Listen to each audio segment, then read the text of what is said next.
things not to worry about. Now, this is the things you don't have to worry about. The left hand position is not static. Yes, this is the default position. We can use this probably more than 50% of the time, but the left hand will find its own way. When you reach for a stretch, something like this, okay, look at that awkward position, but there's no other way to get it. How else are you going to do that? You've got to do it that way, okay?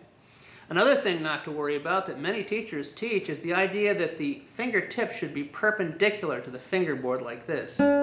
This causes a lot of tension in the hand and is almost like the fingers are locked back. It tends to lock the knuckle joint back like this. Another thing that you don't have to worry about, but a lot of people teach, is the concept of trying to keep the fingers as close to the fingerboard as possible. Okay?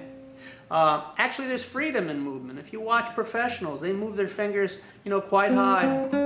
See? There's a lot of freedom in movement, and you don't want to try to restrict the fingers. That can make things very, very tight.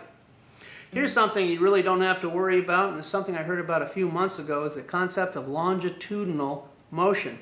And the idea is that you get your fingers in a good, comfortable position, and then you try to, as you cross the fingerboard, you try to maintain that same finger angle.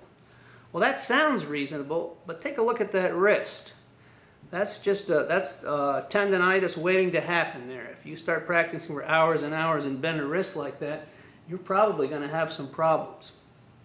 Also, remember what a wise man once said. It takes a good teacher to teach the right hand and a bad teacher to ruin the left hand.